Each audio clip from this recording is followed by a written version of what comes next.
ഉമ്മമാരുണ്ടല്ലോ നമ്മുടെ സദസ്സിൽ. നാളെ നമ്മുടെ ബദരീങ്ങളെ പരിപാടി നടക്കുകയാണ്. അല്ലാഹു സുബ്ഹാനഹു വതആല ബദരീങ്ങളെ കൂടെ സ്വർഗ്ഗത്തിൽ സംഗമിക്കാൻ അല്ലാഹു തൗഫീഖ് നൽകട്ടെ.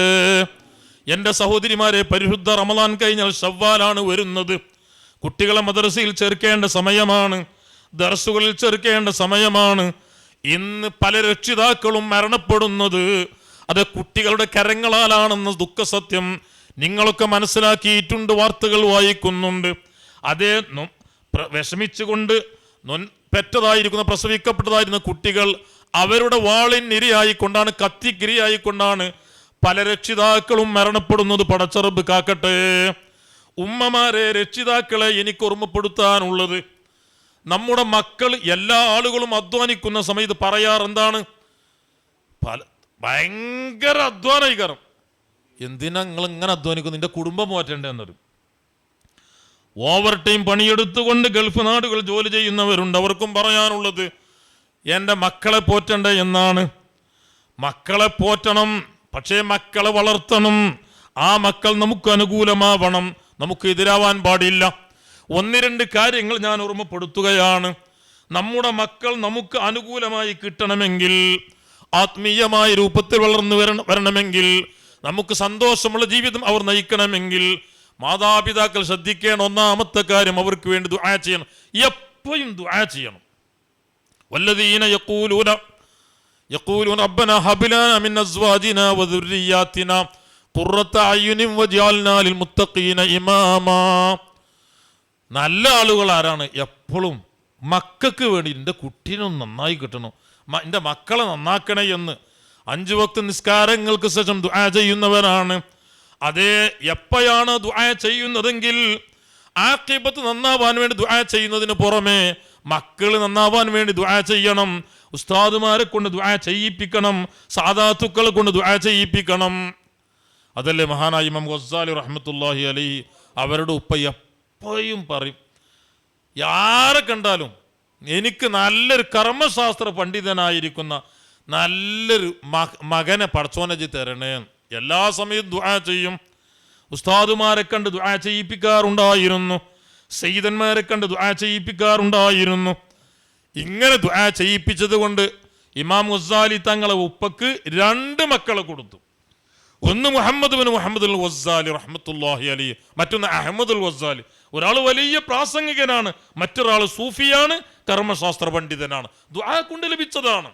മുമ്പ് കാലത്ത് കഴിഞ്ഞു പോയ പല മഹത്തുക്കളുടെയും ചരിത്രം പരിശോധിച്ച് നോക്കിയാൽ അവർ വളരെ അങ്ങനെ ഉമ്മാന്റെ ദുആയായിരിക്കും, അല്ല ഇപ്പാന്റെ ദുആയായിരിക്കും. ഇമാം ബുഖാരി റഹ്മത്തുള്ളാഹി അലൈഹി ഉമ്മയുടെ ദുആയായിരുന്നു. നല്ല രൂപത്തിൽ വളരാൻ, നാം തൃപ്തിപ്പെടുന്ന രൂപത്തിൽ നമുക്ക് ആഖിറത്തിൽ ഉപകരിക്കാൻ എപ്പോഴും മക്കൾക്ക് വേണ്ടി ദുആ ചെയ്തുകൊണ്ടേയിരിക്കണം. ബാപ്പ രക്ഷിതാക്കൾ ഗൾഫിലാണെങ്കിലും അവരുടെ നിയന്ത്രണം ഗൾഫിലാണെങ്കിലും യഥാർത്ഥത്തിൽ അവർ തന്നെയാണ് ഏറ്റെടുക്കേണ്ടത്. അതിനു വേണ്ടുന്ന നസീഹത്തുകൾ ഭാര്യമാർക്ക് കൈമാറിക്കൊണ്ടേയിരിക്കണം. ഞാൻ ഒരു കാര്യം ഓർമ്മപ്പെടുത്തുന്നു, മഹാനായിരിക്കുന്ന ഫറൂഖ് റളിയല്ലാഹു അൻഹു ഭാര്യ ഗർഭിണിയായ സമയത്ത് ഒരിക്കലൊരു യാത്ര പോകുന്ന സമയത്ത് ഭാര്യനോട് പറഞ്ഞു, നിങ്ങൾ ഗർഭമുണ്ട്, ഏതായാലും എനിക്കൊരു യാത്ര പോവാനുണ്ട്, വലിയ നീണ്ട യാത്രയാണ്. ഒരു 30,000 ദിർഹം ഭാര്യൻ്റെ അടുത്ത് കൊടുത്തിട്ട് പറഞ്ഞു, ഫറൂഖ് റളിയല്ലാഹു അൻഹു പറഞ്ഞു, നിനക്ക് കുട്ടിയുണ്ടായ ഉടനെ ഈ കുട്ടിയെ നല്ല രൂപത്തിൽ വളർത്തണം, നല്ല വിജ്ഞാനം കൊടുക്കണം, എല്ലാം ഞാൻ ഇന്നെ ഏൽപ്പിക്കുന്നു എന്ന് പറഞ്ഞുകൊണ്ട് ഫറൂഖ് യാത്ര പോയി. 1 വർഷമല്ല 2 വർഷമല്ല, നീണ്ട യാത്രയാണ്. 27 വർഷം കഴിഞ്ഞതിന് ശേഷമാണ് ഫറൂഖ് റളിയല്ലാഹു അൻഹു ഇബ്നു ഖല്ലിക്കാൻ തന്റെ വഫയാത്തുൽ അയ്യാൻ രേഖപ്പെടുത്തുന്നുണ്ട് ഈ സംഭവം. 27 വർഷം കഴിഞ്ഞതിന് ശേഷം വീട്ടിലേക്ക് തിരിച്ചു വരുന്നു. 1-2 വർഷങ്ങളല്ല, 27 വർഷം കഴിഞ്ഞിട്ടാണ്. അങ്ങനെ വീട്ടിലേക്ക് തിരിച്ചു വരുന്ന കുതിരപ്പുറത്താണ് വരുന്നത്. യാത്രയുടെ എല്ലാ സജ്ജീകരണങ്ങളും ഉണ്ട്. വീടിന്റെ മുറ്റത്ത് വണ്ടി നിർത്തിയിട്ട് വാതിൽക്കൽ മുട്ടി തൻ്റെ വീട്ടിലേക്കാണല്ലോ വരുന്നത്.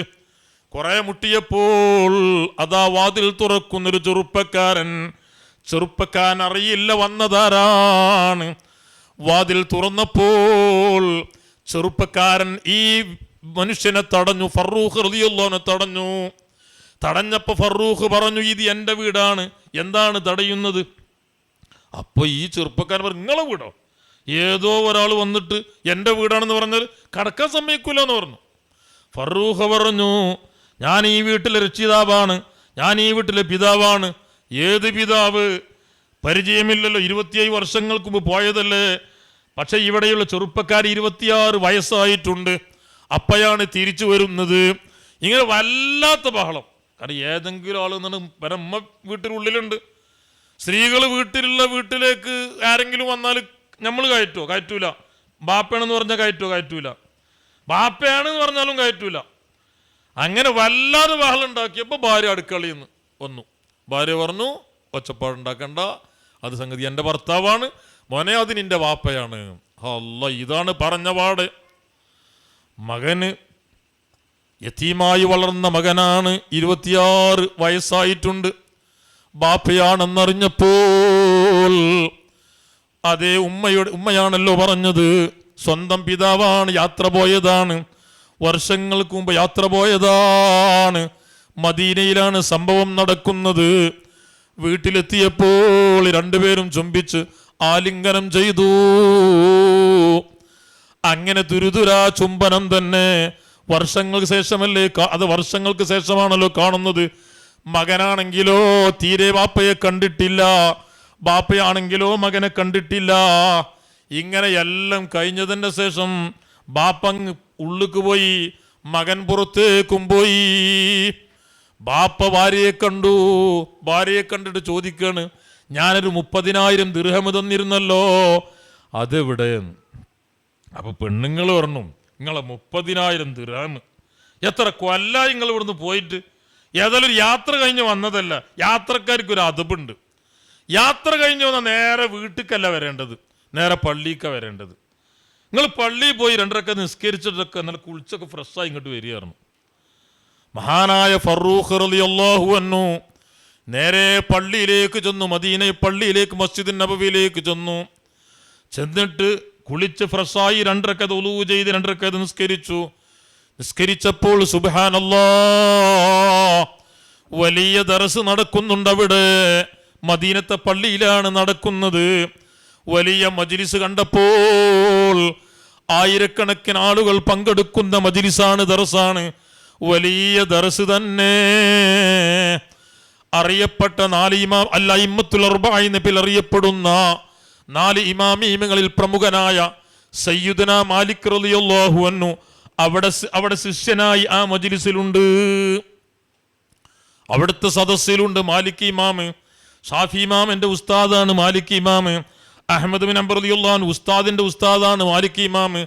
അല്ല, അൽ-ഇമാമുൽ ആലിം അബൂ ഹനീഫ റളിയല്ലാഹു അൻഹു വയസ്സിൽ എത്രയോ മുന്നിലാണെങ്കിലും അബൂ ഹനീഫ റളിയല്ലാഹു അൻഹു വഫാത്താകുന്നതിന്റെ വർഷങ്ങൾക്ക് മുമ്പ് ഒരു ചെറുപ്പക്കാരൻ മദീനത്തെ പള്ളിയിൽ ദർസ് നടത്തുന്നുണ്ട് എന്നറിഞ്ഞപ്പോൾ, മാലിക് ഇമാം ദർസ് നടത്തുന്നുണ്ട് എന്നറിഞ്ഞപ്പോൾ മാലിക് ഇമാമിന് ശിഷ്യത്വം സ്വീകരിക്കാൻ വേണ്ടി മദീനയിലേക്ക് യാത്ര ചെയ്തു. അതേ മാലിക് ഇമാമിന് ശിഷ്യനാവാൻ അൽ-ഇമാമുൽ ആലിം അബൂ ഹനീഫ റളിയല്ലാഹു അൻഹു എനിക്ക് ഭാഗ്യം ലഭിച്ചിട്ടുണ്ട്. പല ചരിത്രകാരന്മാരും ഈ വിഷയം രേഖപ്പെടുത്തി വെച്ചിട്ടുണ്ട്. ഞാൻ പറഞ്ഞു വരുന്ന ഈ മാലിക് ഇമാം അവിടെ ശിഷ്യനാണ്. അങ്ങനെ ഞാൻ ചെന്നു നോക്കുമ്പോൾ മുദർരിസ് ആരാണ്?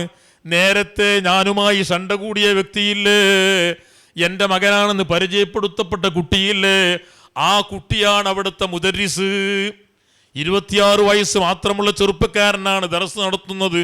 മാലിക് ഇമാമിനെ പോലെ വലിയ മല പോലെയുള്ള പണ്ഡിത മഹത്തുക്കളാണ് ശിഷ്യന്മാരായിട്ടുള്ളത്. ഈ ഫറൂഖ് റളിയല്ലാഹു അൻഹു വലിയ സന്തോഷമായി, എൻ്റെ മകനാണല്ലോ ഇത്. നേരെ വീട്ടിലേക്ക് ചെന്നു, ഭാര്യയോട് പറഞ്ഞു, ഞാൻ മദീനത്തെ പള്ളിയിലേക്ക് ചെന്നപ്പോൾ ആയിരക്കണക്കിന് ആളുകൾക്ക് ദർസ് നടത്തുന്നത് നമ്മുടെ മകനാണ്. എന്തൊരു സന്തോഷം ഉണ്ടാകും. അപ്പോ ഭാര്യ ചോദിച്ചു, ഭാര്യ പറഞ്ഞു, ഞാൻ നിങ്ങൾ തന്ന 30,000 ദിർഹം നഷ്ടപ്പെടുത്തിയിട്ടുണ്ടോ? ഇല്ല, നഷ്ടപ്പെടുത്തിയിട്ടില്ല. പൂർണ്ണമായി ബോധ്യപ്പെടുകയാണ്. എന്തേ കാരണം? ബാപ്പയുടെ അഭാവമുണ്ടെങ്കിലും, ബാപ്പ നാട്ടിലില്ലെങ്കിലും, ബാപ്പയെ കണ്ടിട്ടില്ലെങ്കിലും ഈ മകൻ ഈ രൂപത്തിലാവാൻ പ്രവർത്തിച്ചത് തൻ്റെ ഉമ്മയാണ്. ആരാണ്? ചെറുപ്പക്കാരൻ മഹാനായ റബീഅത്തുർ റഅയി റളിയല്ലാഹു അൻഹു. ഇതുപോലെ തന്നെയല്ലേ സഹോദരിമാരെ, സഹോദരന്മാരെ, സയ്യിദുനാ ഈസ നബി അലൈഹി സ്വലാത്തു വസ്സലാം ദുനിയാവിലും ആനുകൂല്യങ്ങളുണ്ട്, ആഖിറത്തിൽ ചെന്നാലും മക്കൾ നന്നായി കഴിഞ്ഞാൽ നമുക്ക് വലിയ ആനുകൂല്യങ്ങളുണ്ട്. കേടുവന്നാൽ ബാപ്പക്കെതിരെ ഉമ്മക്കെതിരെ നമ്മുടെ മക്കൾ സാക്ഷി നിൽക്കുമെന്ന് പരിശുദ്ധ ഖുർആൻ വ്യക്തമാക്കിയിട്ടുണ്ട്.